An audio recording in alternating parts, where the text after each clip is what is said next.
चलिए, तो हम इस चैप्टर में अभी जो डिस्कस कर रहे थे वो एक्सरसाइज क्वेश्चंस जो हम कुछ डिस्कस कर चुके थे, और हम सभी प्रकार के एक्सरसाइज क्वेश्चंस को एक एक क्वेश्चन सभी को देखेंगे, और बाकी जो एक्सरसाइज क्वेश्चंस हैं वो सभी आप लोगों के होमवर्क होंगे। तो पिछली क्लास में हम ये जो question number 1 and question number 2 दोनों अलग अलग प्रकार के थे, इसलिए हम इसको डिस्कस कर चुके हैं ऑलरेडी। नाउ देखो, अब क्वेश्चन नंबर 3।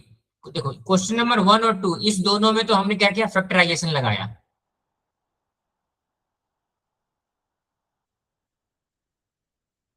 और फैक्टराइजेशन लगाने के बाद इसको हम दो सेपरेट टर्म के प्रोडक्ट में लिख दिए, ताकि ईच टर्म एक इंडिविजुअल लाइन को रिप्रेजेंट करे। नाउ क्वेश्चन नंबर 3 है।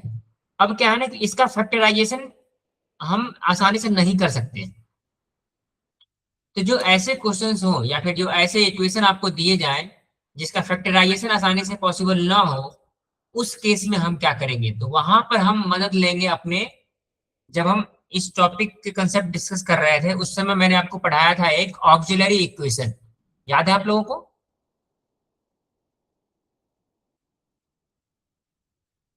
किस किस बच्चे को ऑक्सिलरी इक्वेशन याद है? ये ऑक्सिलरी इक्वेशन क्या होता है? एनीवन?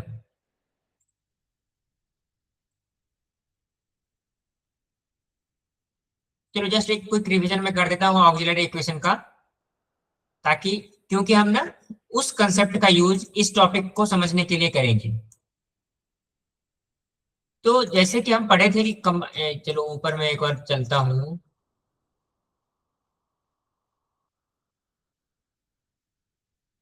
Yes, this one.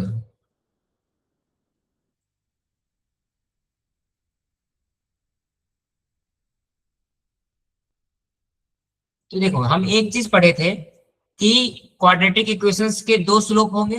जो हमें कंबाइंड इक्वेशंस दिए गए हैं, combined equation of any two line is a x square plus 2h xy plus b y square equals to 0. So this is a standard form of a combined equation of a pair of a line. तो इस equation को अगर जब हम solve करेंगे तो हमें इसके दो स्लोप मिलेंगे। क्यों? कि ये दो लाइन के कंबाइंड इक्वेशंस है ना, तो we will get a slope of line L1 and M2 will be the slope of line M2. So M1 and M2 are the two slopes. और देखो, किसी भी दो लाइन के प्रोडक्ट ऑफ स्लोप मतलब M1 प्लस M2 हम निकाल लें। तो पिछली क्लास हमने सॉल्व किया था, तो सॉल्व करने का जो हमें फाइनल फॉर्मूला मिला था that is minus of 2h upon b, and the product of the slope is m1 into m2, and that is equals to a by b। ये हम पढ़ चुके हैं एज ए कंसेप्ट जब हम डिस्कस कर रहे थे। और यहीं से हमने पढ़ा था concept of the auxiliary equation, कि किसी भी क्वाड्रेटिक इक्वेशन को इन टर्म्स ऑफ m लिखेंगे, where we will use the concept of sum of the slope that is m1 plus m2 and the product of the slope that is m1 into m2। तो जब हम इसको use करके एक quadratic equation बनाएंगे, and that equation is known as the auxiliary equation of, और इसको हम कहते हैं रूट्स ऑफ द इक्वेशन। और वो ऑक्सिलरी इक्वेशन का ये फॉर्म होता है कि अगर कोई भी एक स्टैंडर्ड इक्वेशन हमें दिया गया है जो कि इस फॉर्म में है a x square plus 2h xy plus b y square, तो इसके जो ऑक्सिलरी इक्वेशंस होंगे that will be b m square plus 2h m plus a equals to 0। अब देखो यहाँ पे बी एच और एम की वैल्यू कहाँ से आएगी, इस ओरिजिनल इक्वेशन से आएगी। यहाँ पे ये बी है, दिस विल कम हियर, ये ए है, दिस विल कम हियर, और ये 2h की जगह पे यहाँ पे 2h आ जाएगा। सो दिस, इस प्रकार के जो भी इक्वेशन हम बनाएंगे ना, जो उसको हम कहते हैं auxiliary equation.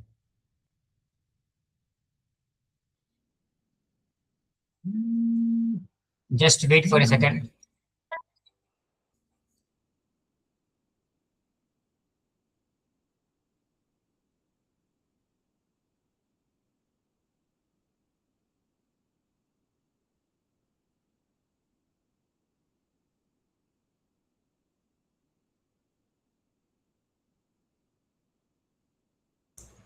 Yes, so this is a auxiliary equation. तो अब हम क्या करेंगे, इस ऑक्सिलरी इक्वेशंस का यूज करेंगे क्वेश्चंस को सॉल्व करने में जहां पर फैक्टराइजेशन पॉसिबल नहीं है।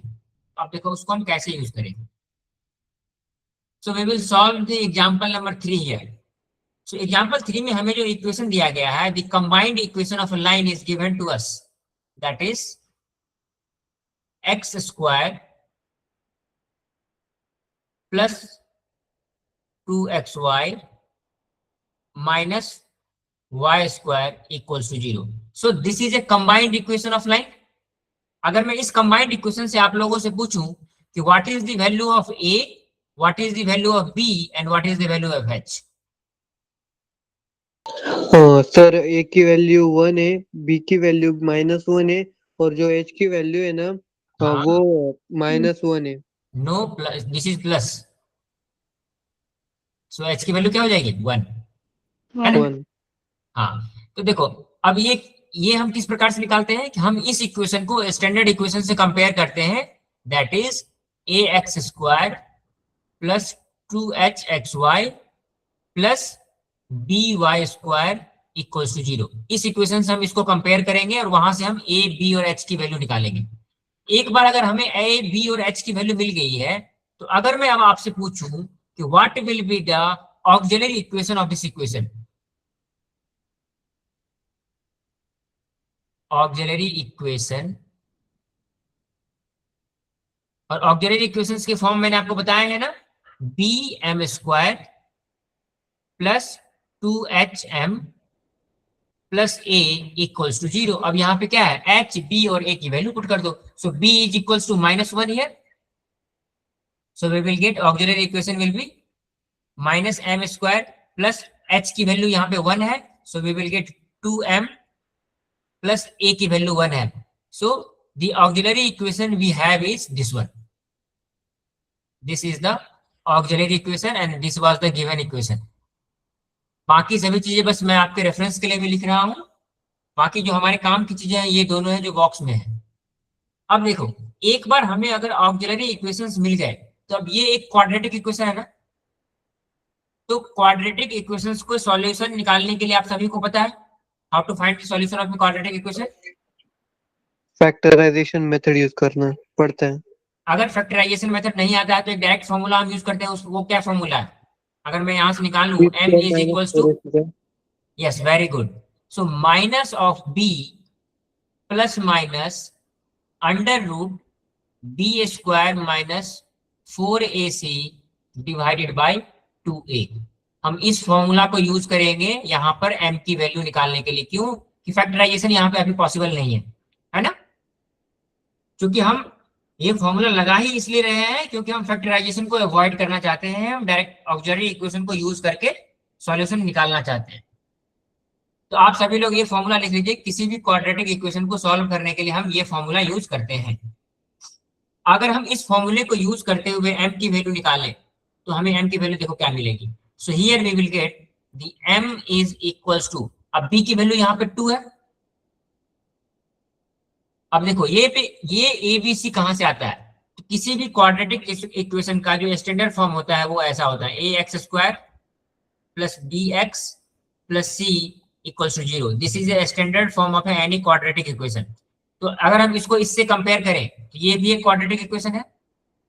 इस क्वाड्रेटिक इक्वेशन में जो b की वैल्यू हो जाएगी क्या हो जाएगी, this will be 2, so we will write here -2 plus minus under root b is again 2, so 2 square is 4 minus 4 into a की वैल्यू इस इक्वेशन में क्या है -1, so 4 into -1 into c की value will be 1 divided by 2a, so 2 into -1। यहां तक clear है सभी बच्चों को? Yes sir. Yes sir. तो इसको अगर हम आगे सॉल्व करेंगे तो वी विल गेट -2 प्लस -4, और ये -4 into -1, this will be under root 8 divided by -2। Okay, yes sir. Very good. इसको अगर हम आगे लिखेंगे so we can write it like this, -2 plus minus, अब ये √8 को हम लिख सकते हैं 2√2 डिवाइडेड बाय -2। अब हम क्या करेंगे, इसको मैं स्टेप बाय स्टेप लिख रहा हूं ताकि आप लोगों को क्लियर समझ में आए कि देखो यहां पर ये डायरेक्ट ना ये फाइनल फॉर्मूला लिखा हुआ है।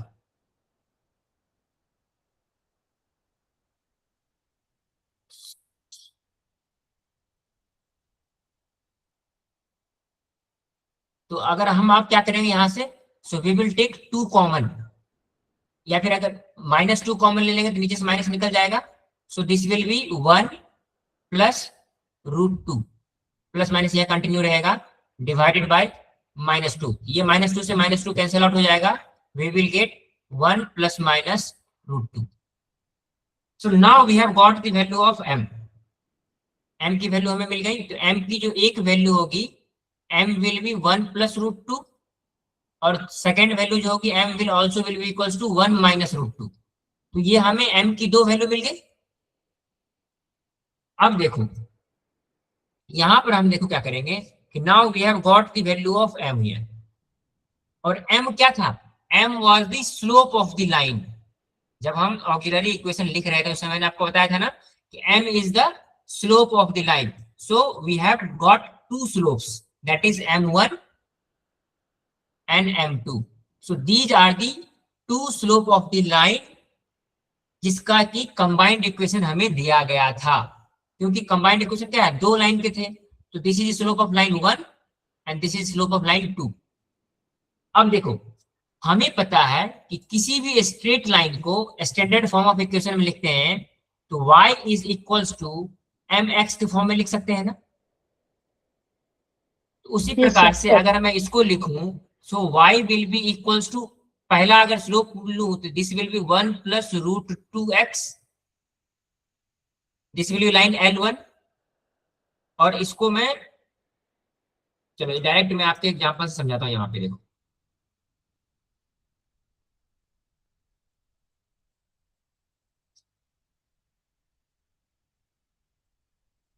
this one, so we have got the equation of line 1, this is first equation। अगर हम इसको स्टैंडर्ड फॉर्म में लिखें हम इसको लिख सकते हैं ना 1 plus √2x minus y is equals to 0।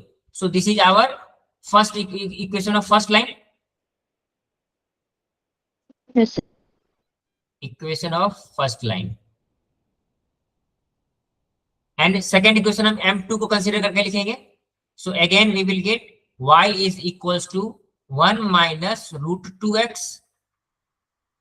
अगर हम इसको स्टैंडर्ड फॉर्म में लिखते हैं so we will get 1 minus √2x minus y equals to 0, and this is the equation of second line।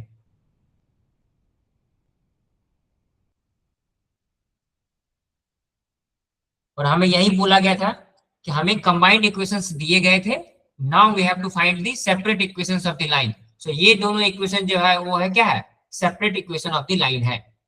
तो इस क्वेश्चन में आप सभी लोग समझ में आ गए कि हमने क्या किया। तो Yes, sir. जस्ट एक बार मैं क्विक रिवीजन कर देता हूं कि इस प्रकार के क्वेश्चंस में क्या करना होता है। मान लो जब आपको इस प्रकार के इक्वेशन दिए गए हैं, ये एक कंबाइंड इक्वेशन दिया गया है। सो चलो मैं वापस ओरिजिनल क्वेश्चन पे चलता हूं। देखो यहाँ पे हमें क्या फाइंड आउट करने थे, we have to find the separate equation of the line represented by these equations.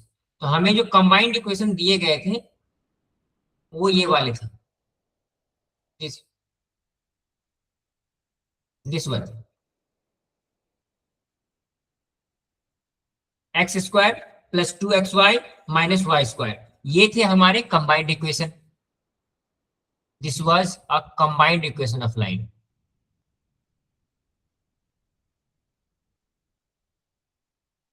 और इस इक्वेशन से हमें सेपरेट इक्वेशंस निकालने थे। तो हमने देखा कि यहाँ पे फैक्टराइजेशन पॉसिबल नहीं है, तो हमने क्या किया, ऑक्सिलरी इक्वेशन का हेल्प लिया। तो जो हम इससे ऑक्सिलरी इक्वेशन बनाए वो क्या था, -m² plus 2m plus 1। So this is a auxiliary equation.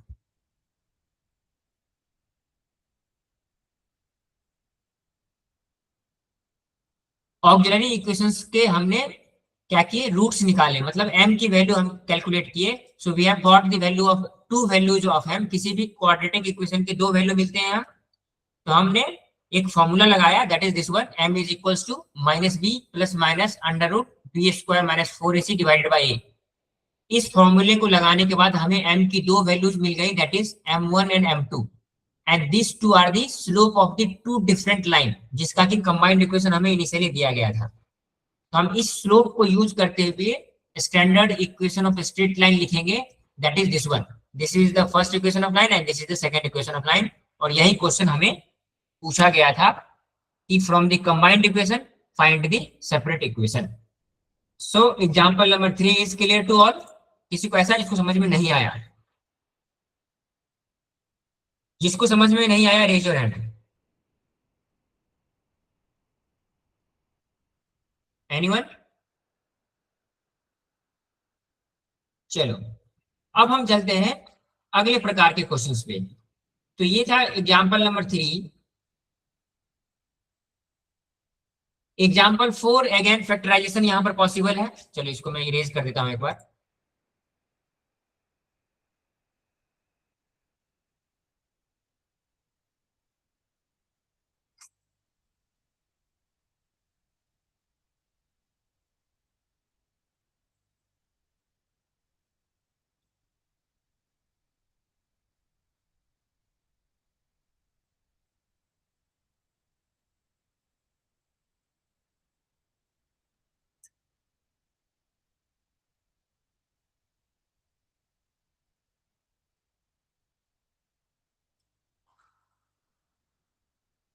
So now we will solve the example number 4. Example number 4 question number 1 के जैसा ही है। ये आप लोग खुद से सॉल्व करेंगे क्योंकि इसमें फैक्टराइजेशन हम यूज कर सकते हैं। सिंपल है।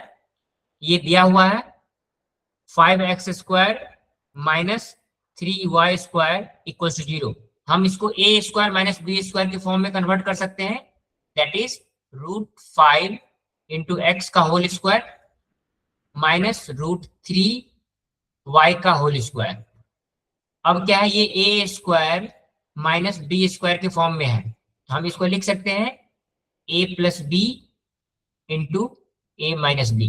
तो यहां से हमें 2 सेपरेट इक्वेशंस मिल जाएंगे। तो ये क्वेश्चन आसान है, ये आप लोग खुद एज ए होमवर्क करेंगे और आपके बुक में ऑलरेडी ये सॉल्व किया हुआ है। तो दिस इज योर होमवर्क। ना देखो एग्जांपल नंबर 5 क्या है। अब देखो क्या है ना कि कुछ इसी जो अब तक हम सेपरेट इक्वेशन और कंबाइंड इक्वेशन निकाल रहे थे, तो इसी को अब किसी अलग तरीके से आपको पूछा गया है कि उसमें कभी कभी हम वैल्यू को रिप्लेस कर दें। तो यहाँ पे आपसे क्या पूछा गया है, find the value of k if 2x plus y is one of the line represented by this equation. कहने का मतलब है कि this is a combined equation.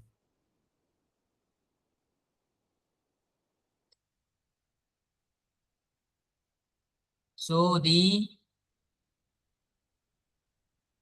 combined equation is given as 3x square minus kxy, sorry, plus kxy plus 2y square equals to 0. This is a combined equation। और आपको बोला गया है कि अब देखो ये कंबाइंड इक्वेशन है, मतलब किसी दो लाइन का कंबाइंड इक्वेशन है, उसमें से एक लाइन जो है one of the line is 2x plus y equals to 0। किसी भी दो लाइन का ये कंबाइंड इक्वेशन है, उसमें से एक लाइन ये है। तो अगर ये एक लाइन है तो आपको पता करना है कि यहाँ पे k की वैल्यू क्या होगी। तो देखो अब इस प्रकार के क्वेश्चन में क्या है कि जो भी एक लाइन हमें दिया गया है ना, हम सबसे पहला काम क्या करेंगे कि इस लाइन का इक्वेशन निकाल लेंगे, सॉरी इस लाइन का स्लोप निकालेंगे। तो कोई भी लाइन अगर हमें दिया गया है, this is a line 2x plus y equals to 0।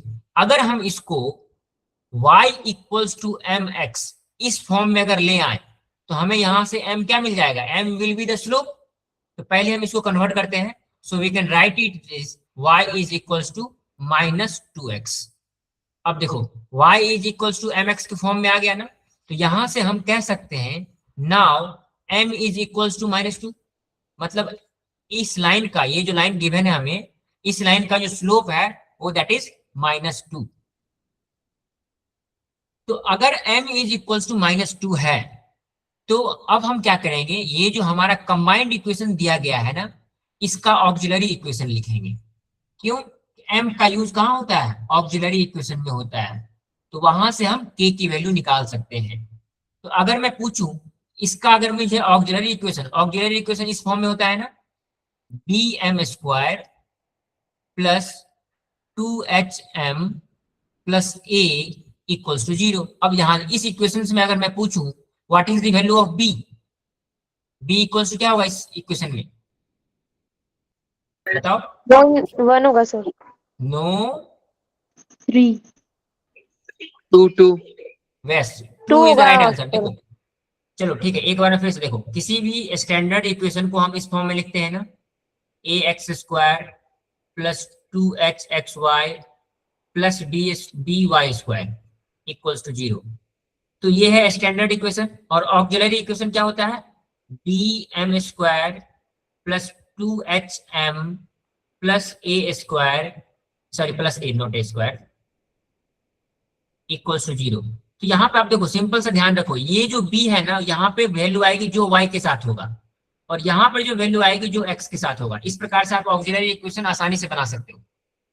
तो इस इक्वेशन में ये जो इक्वेशन है, ओरिजिनल इक्वेशन जो दिया गया है, जिसको मैं अभी बॉक्स में रख रहा हूं, इस इक्वेशन को देखते हुए हम a b और c की वैल्यू निकालेंगे, a b और h की। तो b की वैल्यू यहाँ पे 2 है, h की वैल्यू क्या हो जाएगी यहाँ पे, x y के साथ क्या है, k। तो h की वैल्यू हो जाएगी k, क्योंकि x y के साथ जो भी रहेगा ना, that will be the value of h। और a की वैल्यू यहाँ पे क्या हो जाएगी, 3। तो आप देखो a b और h की वैल्यू को अगर हम इस इक्वेशन में, मतलब ऑक्सिलरी इक्वेशन में पुट करें, this is auxiliary equation.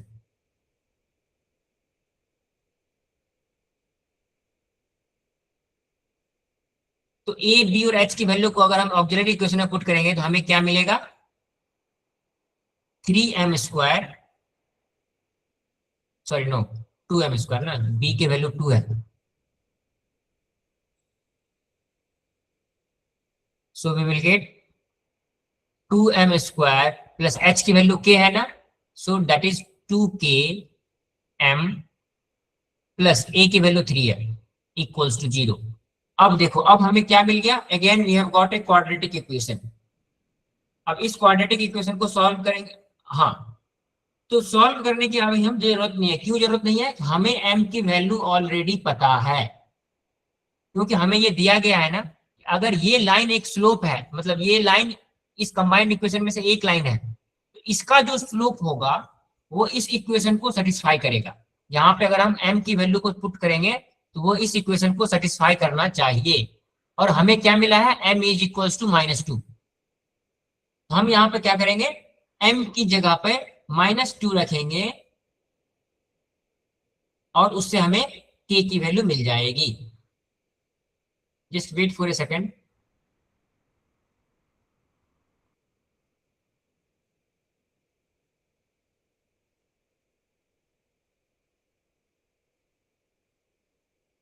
Yes, so यहाँ पे देखो, ये 2h की वैल्यू क्या है ना, ये 2h है, और यहाँ पे ये देखो x y के साथ हमेशा 2h होता है ना, तो ये जो है ये 2h की वैल्यू क्या होगी हमेशा।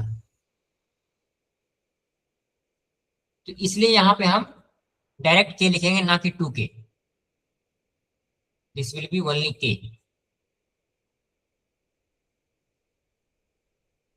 तो अब देखो m की वैल्यू अगर हम पुट करते हैं, so m is got -2 here, so we will put 2 into -2 whole square plus k into -2 plus 3 equals to 0।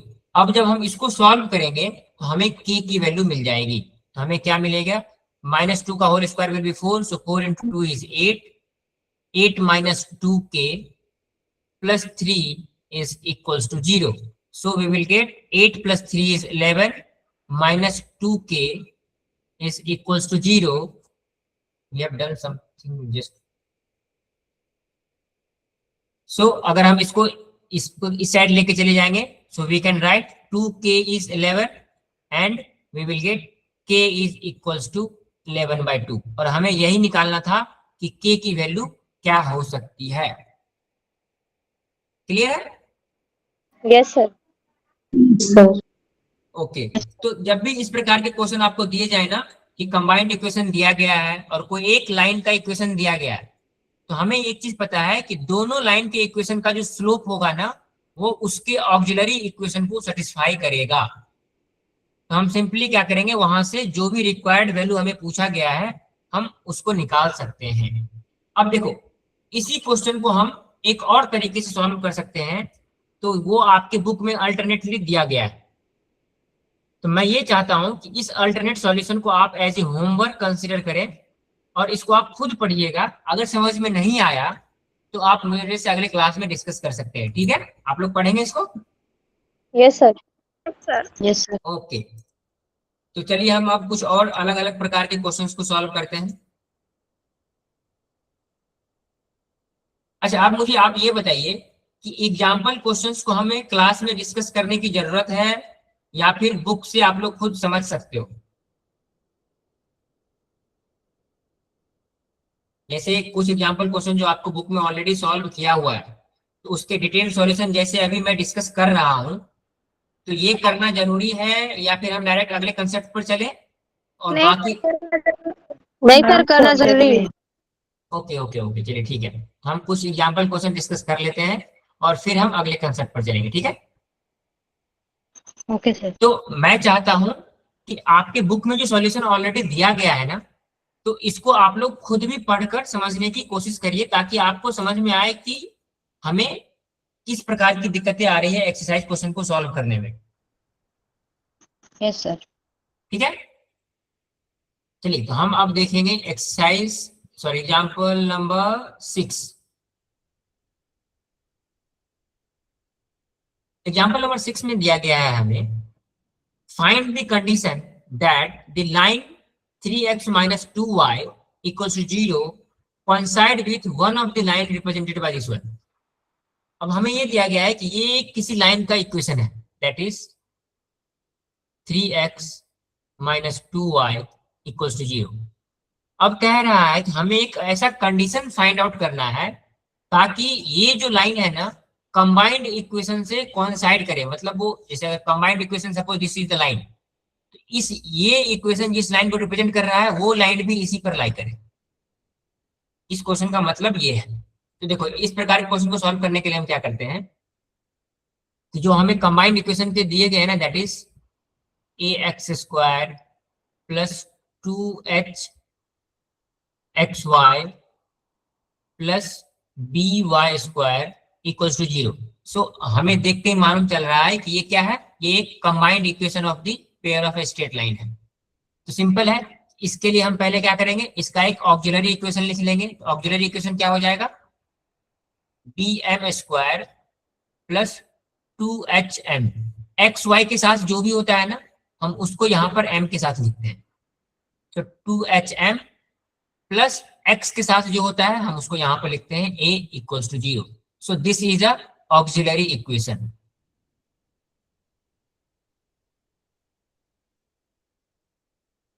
अब देखो, अगर हमें ये ऑक्सिलरी इक्वेशन मिल गया तो मैंने आपको बताया था ना कि कोई भी लाइन जो इस कंबाइंड इक्वेशन के लाइन से कोइंसाइड करेगा या फिर इस कोई दो लाइन जिससे कंबाइंड इक्वेशन बनाए गए हों, उस लाइन के स्लोप की जो वैल्यू होगी वो ऑक्सिलरी इक्वेशन को सेटिस्फाई करेगी। हम क्या करेंगे, हमें जो इक्वेशन ऑफ लाइन दिया गया है उसका स्लोप निकालेंगे। So now the equation given to us is 3x minus 2y equals to 0। हम इसको पहले y इक्वल्स टू mx के फॉर्म में लिखेंगे, mx प्लस c के फॉर्म में लिखेंगे। ये एक स्टैंडर्ड फॉर्म ऑफ लाइन है। तो अगर हम इसको इस फॉर्म में लिखते हैं तो we can write it 2y is equals to 3x and y is equals to, अगर हम 2 को इधर लेके चले जाएंगे सो 3/2x।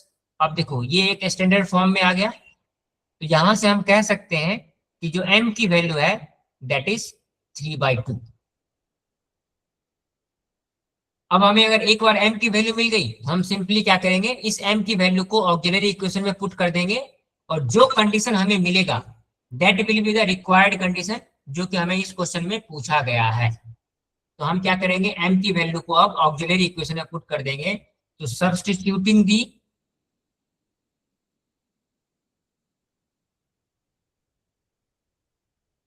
the value of m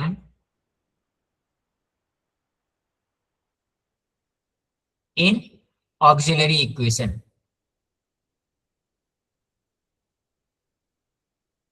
तो ये क्या हो जाएगा, ये है हमारा auxiliary equation. So we will get m की वैल्यू है 3/2. So b into 3/2 whole square plus 2h into 3/2 plus a equals to 0. अब हम इसको सॉल्व करेंगे आगे, तो हमें क्या मिल जाएगा, we will get b into 9/4 plus ये 2 से 2 कैंसल आउट हो जाएगा, 3h plus a equals to 0. अगर हम यहां से इसको आगे सॉल्व करें तो we will get 9b/4 plus 3h plus a equals to 0. So this is the condition. अगर ये कंडीशन सेटिस्फाई करेगा तभी जो हमारा क्वेश्चन है वो सही होगा. और हमसे यही पूछा गया था कि what is the condition that should satisfy. हाँ, एक चीज और है, अगर हम इसको सिंपलर फॉर्म में लिखना चाहें, हम चाहते हैं कि यहाँ पे डिनोमिनेटर में कुछ नहीं हो, हम थ्रू आउट द इक्वेशन में 4 से मल्टीप्लाई कर देंगे. हमें क्या मिल जाएगा, 9b plus 12h plus 4a. अब इक्वल्स टू के दोनों तरफ 4 से मल्टीप्लाई करेंगे, जीरो में कुछ भी मल्टीप्लाई करो, this will remain 0. So this is the final equation जो कि हमें कंडीशन सेटिस्फाई करनी चाहिए, that is 9b plus 12h plus 4a should be equals to 0. जब ये कंडीशन सेटिस्फाई होगा तभी जो हमारा क्वेश्चन दिया गया है कि this line 3x minus 2y will coincide with this auxiliary equation, this combined equation, that is ax square plus 2hxy plus by square. So हमें जो कंडीशन फाइंड आउट करने थे, that is this one. ये condition है वो, ये वाला condition.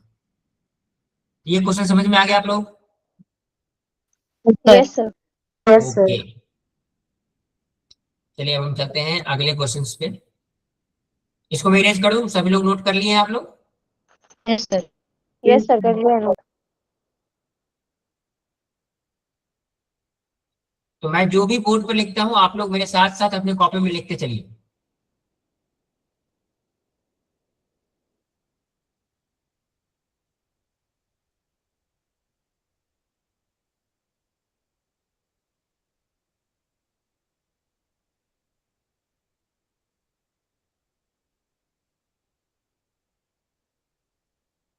Okay, now question number 7.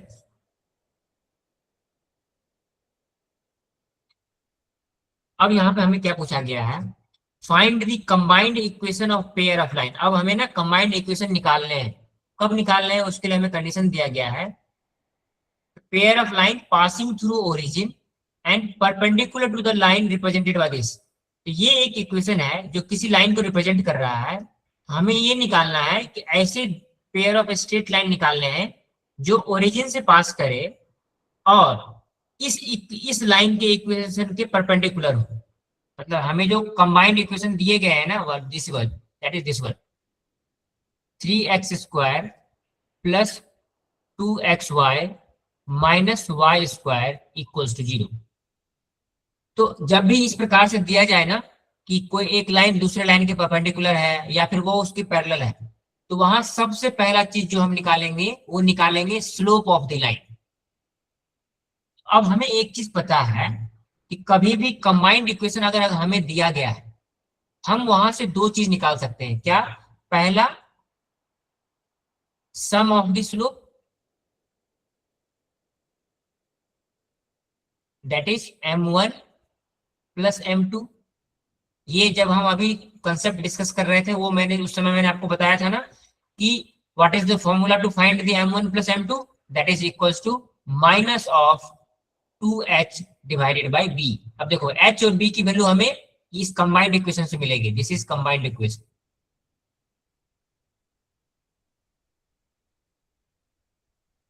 और हम दूसरा चीज क्या निकाल सकते हैं, we can find the product of the slope. Product of slope क्या होता है, m1 into m2 and that is equals to b by a। ये भी हम निकाल सकते हैं इस इक्वेशन से b की वैल्यू और a की वैल्यू यूज करके। तो चलो हम वही फाइंड आउट करते हैं कि what will be the m1 plus m2 and what will be the m1 into m2। So this will be equals to -2। अब देखो h की वैल्यू यहाँ पे क्या हो जाएगी, सो एक्स वाई के साथ यहाँ पर क्या होता है 2h(xy) होता है। तो 2h के साथ 2h की जो वैल्यू है वो 2 है, मतलब h की वैल्यू 1 है। So we will get right here -2 into 1 divided by b। y square के साथ कुछ नहीं है तो -1, सो दिस विल बी -1। तो ये माइनस माइनस कैंसिल आउट हो जाएगा। So we will get m1 plus m2 is equals to 2। उसी प्रकार से अगर हम m1 इंटू m2 निकालेंगे सो b की वैल्यू -1। हाँ बोलो। प्रोडक्ट बाय स्लोप का फॉर्मूला थोड़ा सा अलग नहीं हो गया, ए बाय बी है ना। Oh sorry sorry sorry, I have written it wrong. Good. ये प्रोडक्ट ऑफ द स्लोप का जो फॉर्मूला है this is a by b, not b by, this is a by b। Very good. अब देखो यहाँ पे हमें a की वैल्यू क्या है, this is 3। So we will write 3 divided by b की वैल्यू क्या है -1। तो 3 divided by -1, so this will be equals to -3। अब हमें देखो m1 प्लस m2 की वैल्यू मिल गई दैट इज 2, और m1 इंटू m2 की वैल्यू मिल गई दैट इज -3। हमें अब एक चीज, एक कंसेप्ट मैं आपको बताता हूं इसको। यहाँ पे अब चूंकि हमें ना ये एक कंडीशन दिया गया है कि the line should be perpendicular to this line, है ना। तो एक कंसेप्ट आप लोग याद रख लीजिए कि product of any two line perpendicular to each other, ये कंसेप्ट आप लोग लिख लीजिए। The product of slope of line perpendicular to each other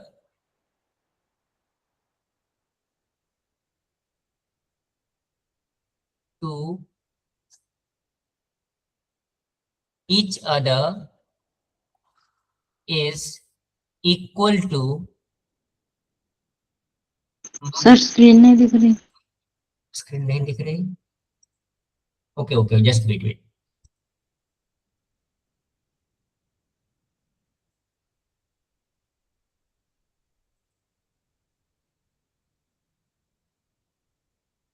अब दिखाई दे रहा है? यस सर दिख रहा ओके। है। तो देखो अभी मैंने आपको एक कंसेप्ट बताया कि product of slope of line perpendicular to each other is -1। कहने का मतलब है कि सपोज लाइन L1 है एक, और इसका स्लोप जो है slope is m1 and there is line 2 L2 and इसके जो स्लोप है दैट इज m2। तो अगर मैं कहूं if L1 is perpendicular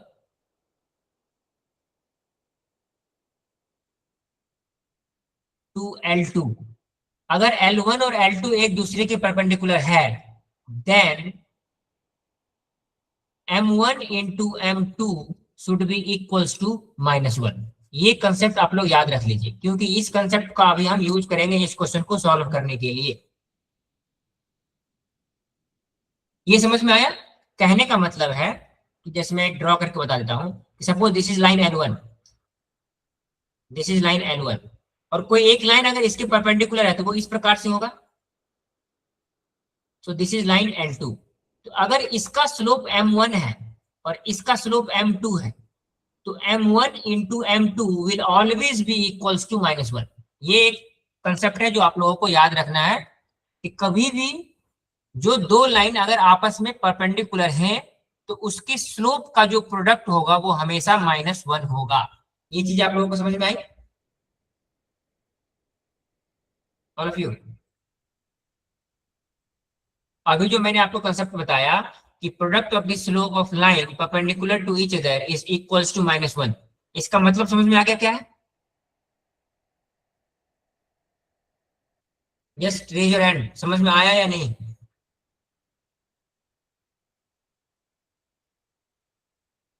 sir एक बार मैं ये रिपीट कहना करिए चाह ये रहा हूँ वाला। कि देखो यहाँ पे 2 लाइन मैंने आपको ड्रॉ करके दिखाया है। सो ये जो पहला लाइन है, अगर इसका स्लोप m1 है, ठीक, और ये एक दूसरा लाइन है L2 और इसका स्लोप m2 है, तो कोई भी 2 लाइन अगर आपस में परपेंडिकुलर है, मतलब इस दोनों के बीच का जो एंगल है वो 90 डिग्री है, तो दोनों के स्लोप का जो प्रोडक्ट होगा, मतलब m1 इंटू m2, वो हमेशा -1 होना चाहिए।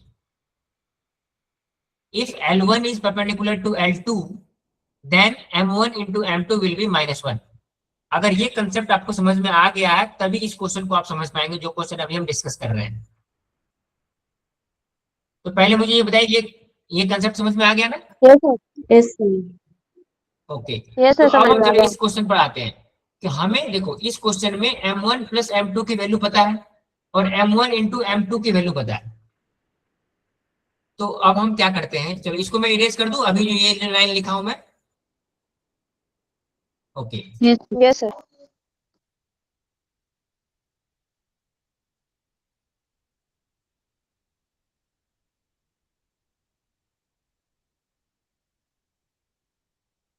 तो अब मैं ये कहना चाह रहा हूं कि अगर लाइन L1 का स्लोप m1 है, तो जो इसके परपेंडिकुलर लाइन होगा उसका स्लोप क्या होगा? 1 बाय -1 बाय m, तभी जाके उसका प्रोडक्ट -1 हो पाएगा ना। देखो मैं ये लिखना चाह रहा हूं कि नाउ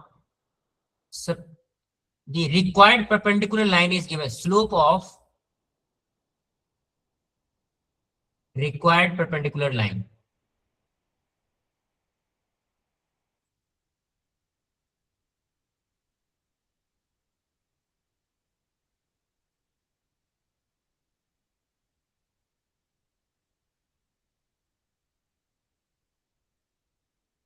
is, अब देखो पहला लाइन जिसका स्लोप m1 है, तो उसका परपेंडिकुलर लाइन का स्लोप क्या हो जाएगा? -1 बाय m1।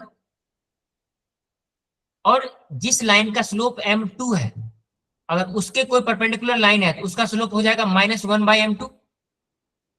ये चीज समझ में आया आप लोग कि -1 बाय m1 और -1 बाय m2 कहां से आए? ये बताइए, आप लोगों को यही समझ में आया?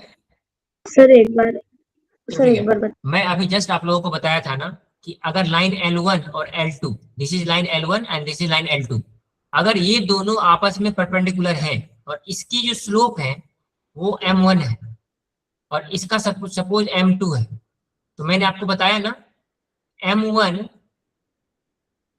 Into m2 will be equal to -1। -1। तो अब मैं यहाँ पे सर। कह रहा हूं कि पहला लाइन जो है अगर उसका स्लोप m1 है, तो m2 की वैल्यू क्या हो जाएगी? m2 will be -1 upon m1, ये होगा। तो यस इसलिए सर। मैं बोल रहा हूँ ये यहाँ पे m2 में क्या लिया हूँ, जो लाइन परपेंडिकुलर है, इस m2 से कंफ्यूज मत होना। तो मैं ये कहना चाह रहा हूँ कि अगर m1 एक लाइन का स्लोप है, तो उसके परपेंडिकुलर जो लाइन होगा उसका स्लोप क्या होगा? -1 अपॉन m1। यहाँ पे मैंने अभी निकाल के बताया ना, यस सर। ठीक। Yes sir. उसी प्रकार से अगर कोई लाइन है उसका स्लोप m2 है, तो उसके परपेंडिकुलर लाइन का स्लोप क्या हो जाएगा? -1 अपॉन m2। यस ना सर। अब क्लियर है? Yes sir.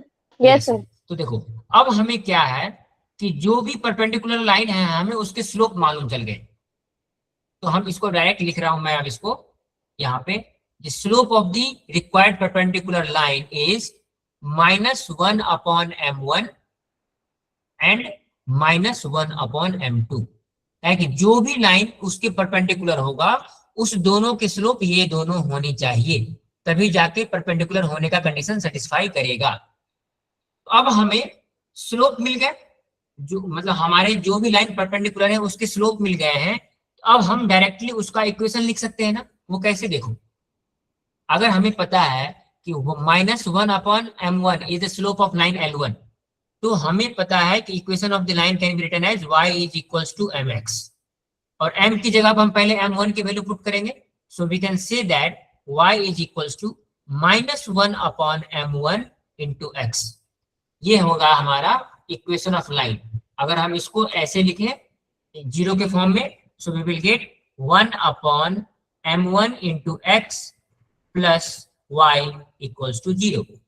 उसी प्रकार से हम दूसरा इक्वेशन ऑफ लाइन लिखेंगे y is equals to mx, तो यहाँ पे m2 की वैल्यू रखेंगे, so we will get y is equals to -1 upon m2x, और हम इसका इक्वेशन कैसे लिखेंगे 1 upon m2x plus y equals to 0। कुछ नहीं किए, इसको हम राइट हैंड साइड लेके आ गए हैं और यहाँ पे इसको सॉरी लेफ्ट हैंड साइड लेके आ गए हैं। So we have got this equation. ये पहला इक्वेशन है, ये दूसरा इक्वेशन है। अब चलो हम क्वेश्चन पे चलते हैं कि हमें पूछा क्या था। हमें निकालना था फाइंड द कंबाइंड इक्वेशन, तो हमें सेपरेट इक्वेशन मिल चुके हैं, उससे हम अब कंबाइंड इक्वेशन निकाल लेंगे।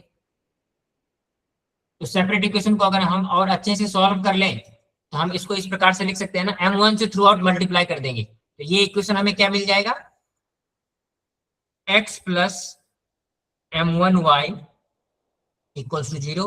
This is first equation of line, and x plus m2y equals to 0. So these two are the separate equation of the line.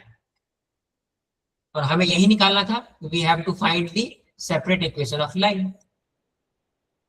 So x plus m1y equals to 0 and x plus m2y equals to 0.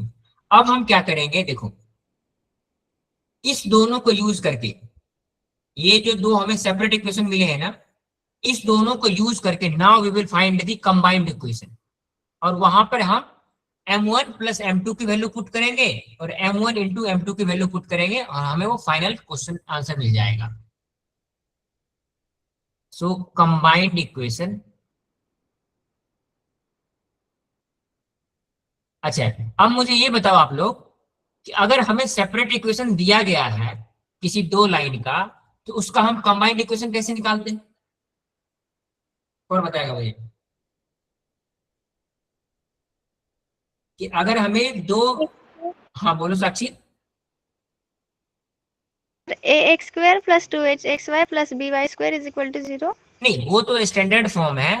अब मैं कह रहा हूं कि अगर हमें दो equation दिए गए, दो सेपरेट इक्वेशन दिए गए, पहली क्लास में मैंने आपको बताया था ना कि जब भी दो सेपरेट इक्वेशन दिए गए हों, उसको यूज करके अगर हमें कंबाइंड इक्वेशन निकालना है तो हम क्या करते हैं कि दोनों का प्रोडक्ट ले लेते हैं, है ना? याद है आप लोगों को? Yes sir. यस। तो अब हमें देखो यहाँ पे ये एक कंबाइंड इक्वेशन सेपरेट इक्वेशन है और ये सेपरेट इक्वेशन है। हम क्या करेंगे, इस दोनों का प्रोडक्ट ले लेंगे, that is x plus m1y into x plus m2y equals to 0। ये क्या हो जाएगा, ये हो जाएगा combined equation of this two line.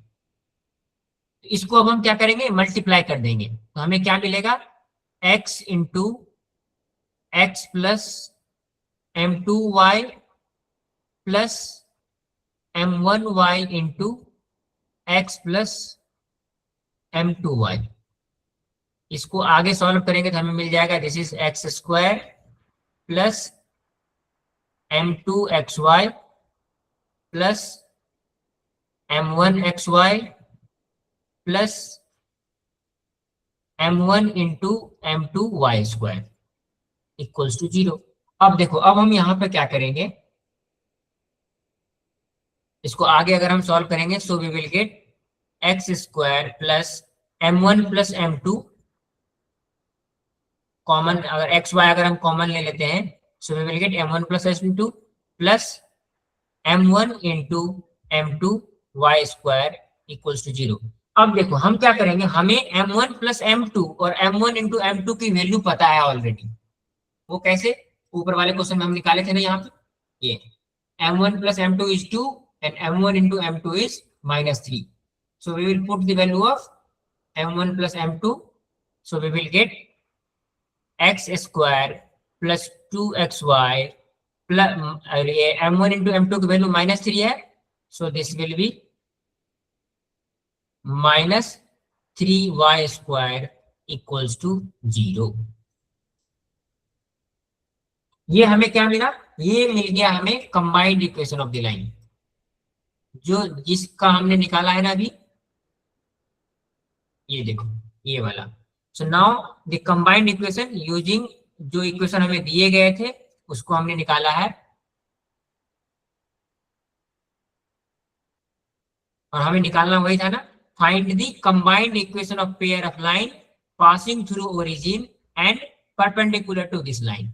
तो हम क्या किए कि पहले दो सेपरेट लाइन निकाले जो उसके परपेंडिकुलर है और ओरिजिन के थ्रू पास कर रहा है, और उसके बाद हमने क्या किया, इस दोनों लाइन को यूज करते हुए एक कंबाइंड इक्वेशन निकाल लिया, और कंबाइंड इक्वेशन में हमने m1 प्लस m2 की वैल्यू पुट कर दिया और m1 इंटू m2 की वैल्यू पुट कर दिया।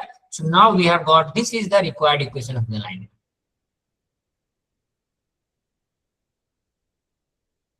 रिक्वायर्ड इक्वेशन ऑफ लाइन जो कि क्वेश्चन में हमें पूछा गया था।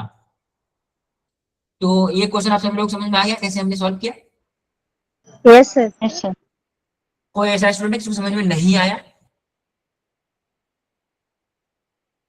एनीवन? नाउ अब आपका होमवर्क है कि इस चैप्टर के जितने भी कंसेप्ट थे और उसके रिलेटेड जितने क्वेश्चंस थे हम सभी डिस्कस ऑलरेडी कर चुके हैं। तो now this exercise 4.1 is your homework.